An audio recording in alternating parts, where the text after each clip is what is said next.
Well, howdy. My name's Jackie Leibowitz, and I'm the Water Resources Program Assistant over at IFAS Extension, Sarasota County. Today I'm going to be teaching you how to install your very own micro-irrigation system at home using a hose bib. So, let's go ahead and get started. Let's start with the heart of our micro-irrigation system, our drip tubing. We have two kinds here. We have our 1/2-inch mainline drip, which will connect to our water source, and our 1/4-inch spaghetti tubing, which we'll use to connect our emitters to that mainline tubing. We'll get more into emitters later, but to put it simply, this tubing is how we're going to distribute water to our plants. Alright, so let's talk about some of the components that your micro-irrigation system is probably going to need. So there are a few things you'll need to attach to your hose bib before you can set up your drip tubing. These will help make the setup and maintenance process so much easier. First, at the hose bib, you would attach your irrigation timer. They are fairly cheap to find online, and if you don't want to have to turn your system on manually every time you need to water, this is absolutely essential. When you're shopping for a timer, make sure it's meant for a hose bib and not an in-ground irrigation system. They're both very different. This particular timer already has a backflow prevention device at the top, but if yours doesn't or you don't plan on using a timer at all, then you will need to get one. This is what a standalone backflow prevention device looks like. They have this wire mesh that helps keep contaminants from entering your water source. All irrigation systems in Sarasota County require backflow preventers, and micro-irrigation systems are not an exception. Next, we have our pressure regulator.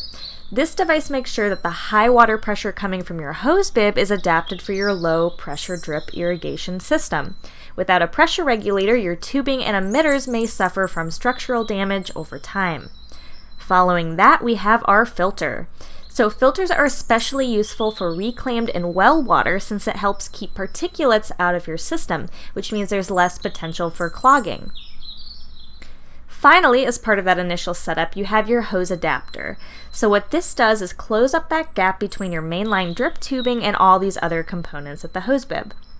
When picking out your adapter, make sure you select one that matches the diameter of your tubing. For instance, I chose a 1/2-inch hose adapter to match the 1/2-inch diameter of my mainline drip tubing. Okay, so after we set up that tubing, we can use this figure 8 end piece to cut off water flow and help control exactly where our water is going. I'll show you how to do that in a bit, but it's a very simple process. Then, once that tubing is set up, we can start attaching our spaghetti tubing and emitters. The spaghetti tubing, which I showed you earlier, it's just our 1/4-inch tubing that will attach to our mainline drip, needs to be attached with these barbed connectors. So there are two main kinds of connectors, T's and couplings. The couplings allow you to connect one piece of spaghetti tubing, while the T's allow you to connect two pieces. Of course, one of the most important components of your micro-irrigation system is going to be your emitters. These are actually what deliver water to your plant, and they come in several different varieties depending on how much water your plant needs. This first kind of emitter is called a micro sprinkler, and it performs a lot like a regular sprinkler. It has the highest range of any of the emitters, and you can control the spray pattern with different swappable heads. And this is what some of those heads look like. The next kind of emitter you can get is a micro bubbler. These emit water in a 360-degree pattern and are a good choice for container plants, hanging baskets, and even landscape beds. These micro bubblers are on stakes, but you can also buy some that attach directly to your mainline drip tubing. The other emitter I'm going to show you today is just a simple drip emitter. So these just spray one single stream of water. So this strange orange object is actually a hole punch, which you're going to need to connect your spaghetti tubing and emitters to your mainline drip. Now, if you make a mistake while you're punching holes in your tubing, you can pop a goof plug in that hole you're trying to cover up, and that way it won't leak and waste water. They come in multi-packs, and all you have to do is break one off to use it. Something you might want to invest in as well are metal stakes that can be used to hold your tubing in place. That way it doesn't shift around if there's a storm or heavy winds. Finally, it's helpful to have something to cut your tubing with. In my case, I'm going to be using these plant pruners, but you can also use scissors or even a fairly sharp knife. Great, so now we're going to go ahead and get all these components assembled at the hose bib.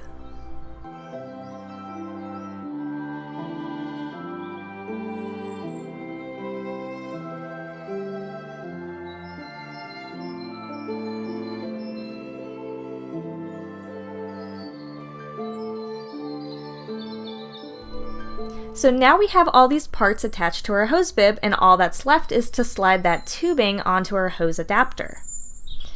Great! Now we can measure out our tubing and use our figure 8 end piece to cut off water flow at the end. So take your roll of tubing and weave it around where you want to set up your system. My plan is to put some emitters in my pepper and herb landscape beds, one in my pots, and then in my small pollinator garden. Okay, so I've measured out where I want my 1/2-inch drip tubing, which means I can go ahead and cut it. Once it's cut, I can push the tubing through the hole of the end piece, bend it, and then push it through the other hole. This completely cuts off water flow at the end, so you can control where your water goes, which is ideally out from your emitters to your plant roots. So now we'll be setting up our micro-irrigation in our container plant and in our pollinator garden. Our first step is to measure out our spaghetti tubing.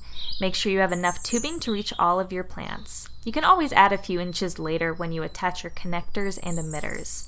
Then, cut it and attach it to your mainline drip tubing using a barbed coupling. I've set up where my spaghetti tubing will go in my pollinator garden. Now I've cut it in 2 pieces so that I can use a micro T, and remember, this is the connector with 3 prongs to connect both pieces of my tubing while adding the space for a 3rd piece of tubing, which is going to connect to my micro bubbler. And this micro bubbler is going to be my emitter of choice for my pot of citronella here. Now I'm going to set up emitters in my pollinator garden. The first one I'm going to use is called a micro spray or micro sprinkler, which I showed you before. So these emitters have a really impressive range of up to 8 feet. Since my purple porterweed here is still getting established, it's going to need a fair bit of water. Once it's mature, it won't need much, and I can cap off this micro sprinkler or just adjust the spray pattern as needed.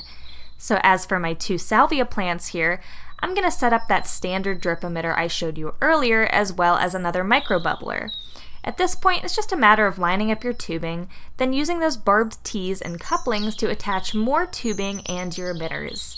This is the part where you can experiment and play around as needed, and it's pretty intuitive once you get started. So like I said, I can change out this micro sprinkler head later on to something that uses less water, but in the meantime, I'm just going to use this one that sprays in a nice wide fan pattern. So that's it for my pollinator garden. This is how it looks. Okay, so I went ahead and installed some more emitters in my pepper and herb landscape beds over here. Let me go ahead and give you a quick tour of what that looks like and an up-close look at some of those emitters in action. As you can see, we have a micro bubbler right at the base of my rosemary plant. So it has water coming out of each of those little holes in a circular pattern.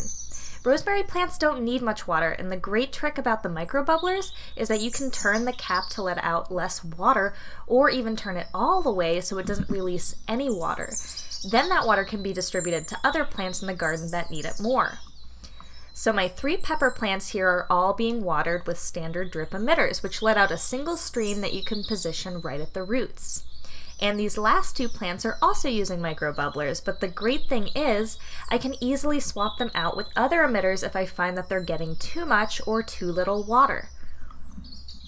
Now, when you're using a timer, remember that you need to have your faucet turned on. The timer will come with a built-in valve that will stay shut until your programmed watering time. Now, I have a couple other tips for you before we finish up. 1, once everything looks to your liking, go ahead and use those metal garden stakes I showed you earlier to secure your tubing in the soil. Then you can cover your tubing up with a healthy layer of mulch to help protect it from the sun and keep it disguised in your garden. Plus, mulch is great for keeping moisture in plant beds, so you won't have to water as much. So that's all it takes to build your own micro-irrigation system at home.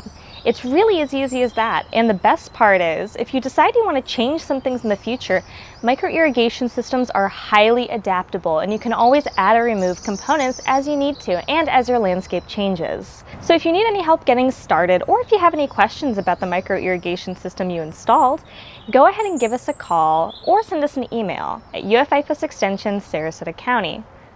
Thanks so much for tuning in.